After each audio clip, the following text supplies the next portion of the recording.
My name is Mr. Alejandro Lumbrel V. Santos, your tourism teacher. And our topic for today is cruise line industry or sea transportation. And our subject is tourism promotion. Okay.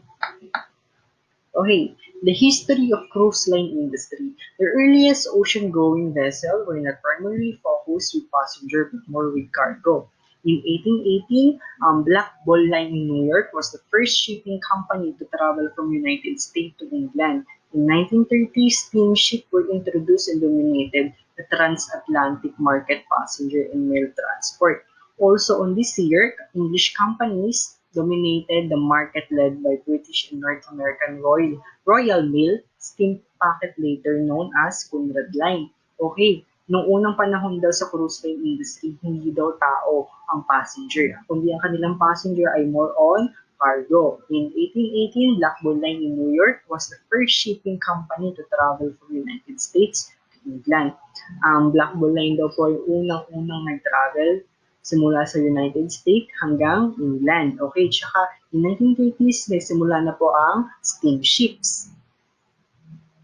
So, July 4, 1840, Britannia was the first ship under the Cunard Line named left Liverpool, England with a cow on board to supply fresh milk to the passengers on the 14-day transatlantic crossing.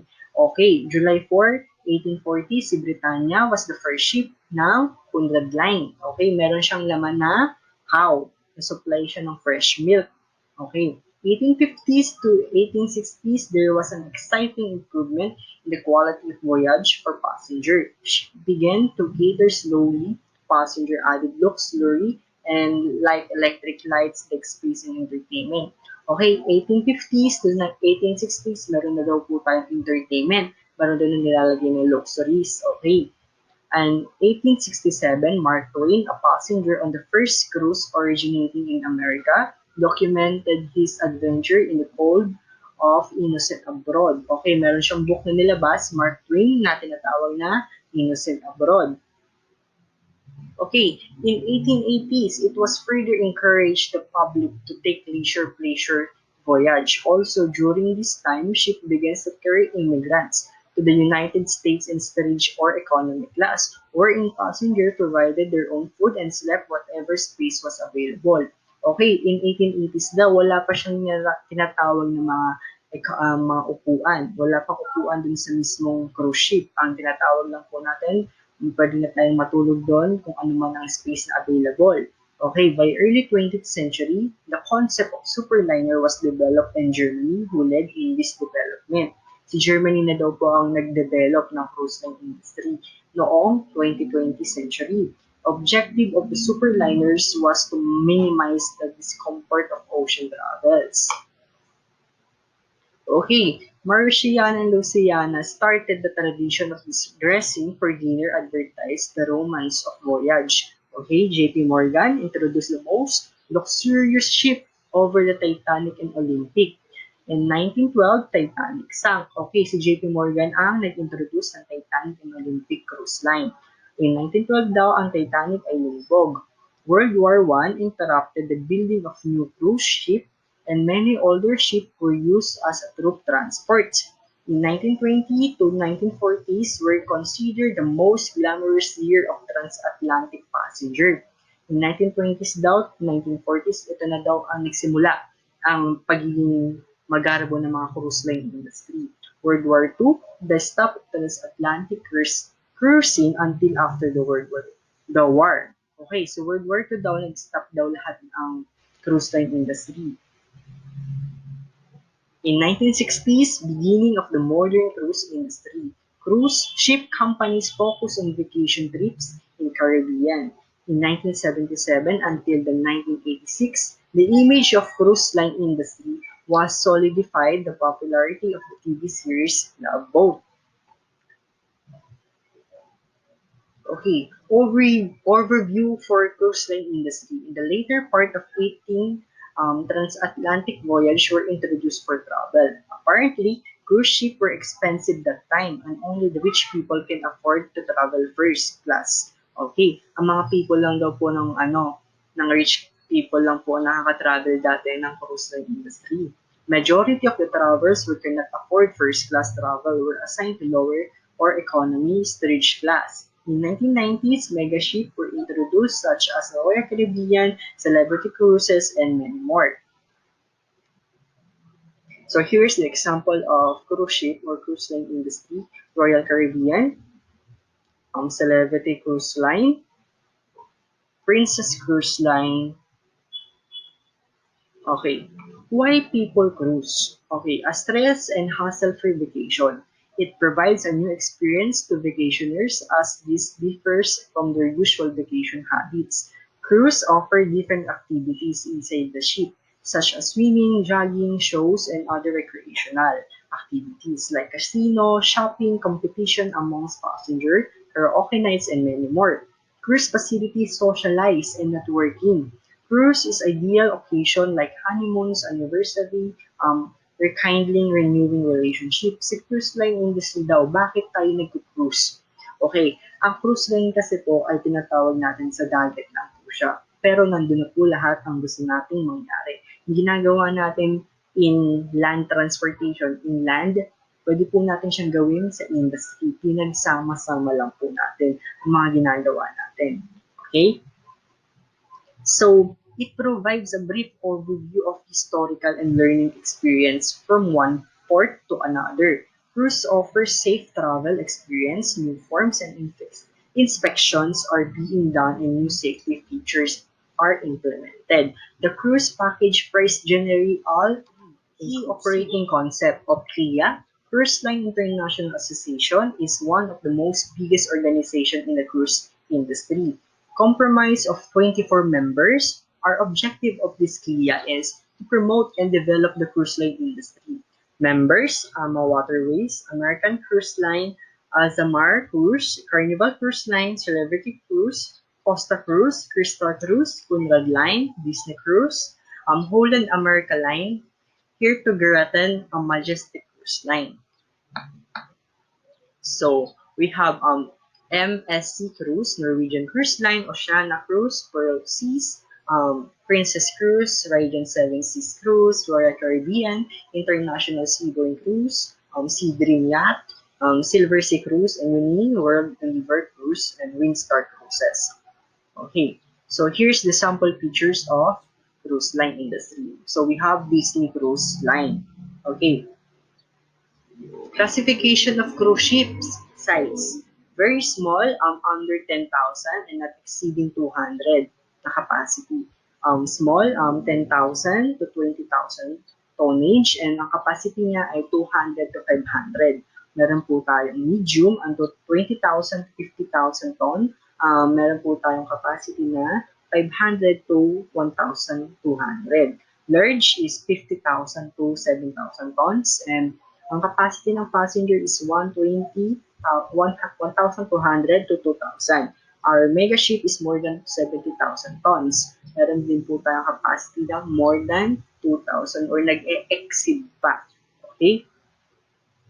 So, classification of cruise ship can be categorized according to the number of rooms or stairs, number of passengers that can be accommodated, and the gross registered tonnage of GRT. So, cruise facilities divided into three types. Stair space. First is outside stay rooms or guests who wants an ocean view. This type of room does not give off a feeling of smallness due to ocean view. Inside stay room, cheaper than outside stay room. Suites. Most expensive room of ship suites and cruises ships are more comfortable. Okay. So, here's the example of features ng stater room. Okay? The other one is outside, inside, and suites. Okay?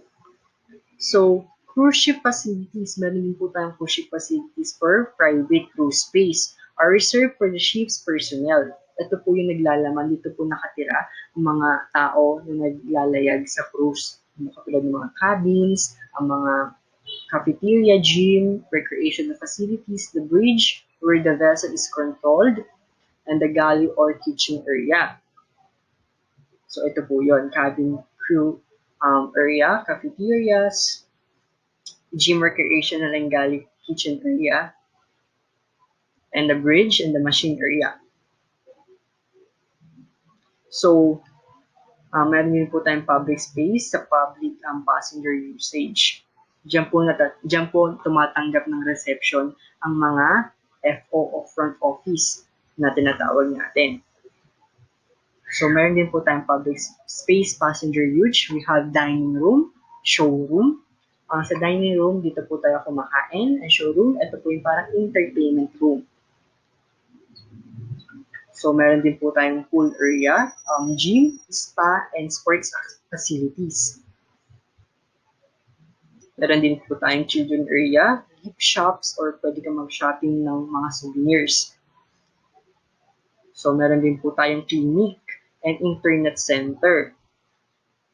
So, meron din po tayong casino operation. Legal on ship most cruise vessel, both casino where clients can play a wide selection of card games, slot machine, and others. Okay, sa cruise line industry, legal po ang casino operation na tinatawag natin sa kanila.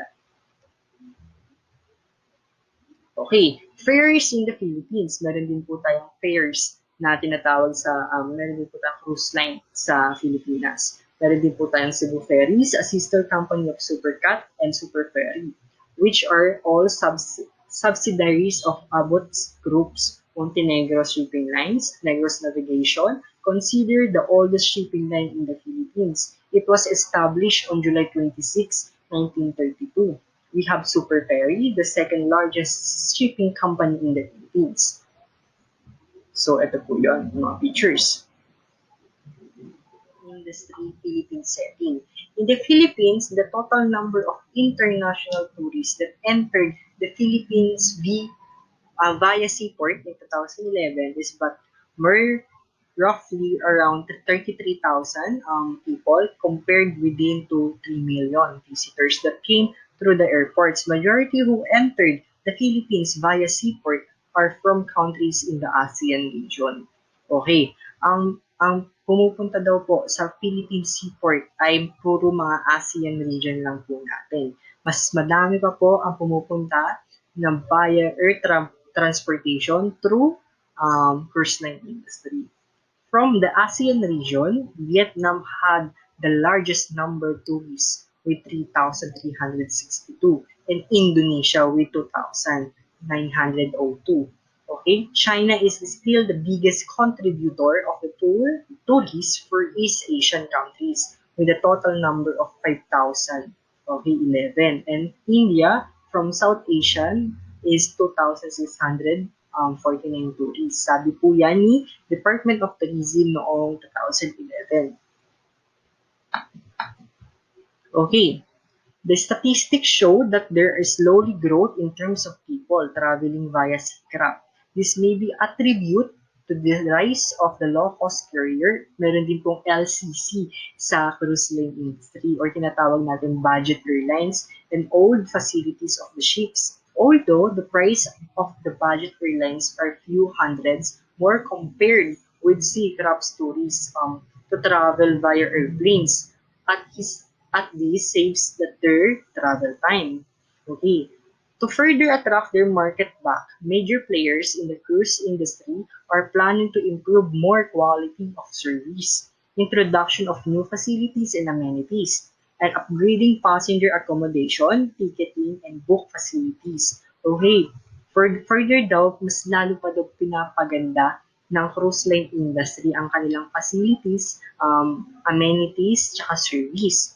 The following is data-driven from DOT or Department of Tourism statistic in 2011, detailing the number of visitors arrived via air and sea in 2011. Okay, career opportunities, bridge. Ito yung tinatawag natin mga career opportunities sa cruise line industry. First, we have captain, final authority in the ship, primary responsibility to ensure the safety and security everyone on board. Deputy captain, second in command. Chief engineer, oversees all mechanical equipment such as the engine, electrical system, Lightning, plumbing, waste management, onboard climbing, control and maintenance repair of the ship. Ayun ang ginagawa ni ship engineer. We have chief medical officer o tinatawag nating doktor. Meron din pong doktor sa cruise line industry. Chief radio or communication officer. Sila po yung nag-connecta through satellite, TV programming, ship-to-shore, phone calls, internet service, and other shipboard communication system.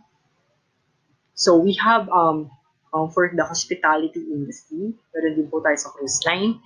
We have a hotel manager, front desk personnel, shore excursion manager, cruise director, executive chef manager, chief steward, food and beverage manager, chief and radio communication officer. Okay, all of that na nabanggit ko is from hospitality industry. Okay, so for our assessment, we have a Q&A and we review for a quiz and grading restriction. Okay. And for your assignment is advanced reading for land transportation. Thank you. And recitation, give 5 cruise line ships. Give 5 cruise line ships. And for assignment is advanced reading for land transportation. Thank you.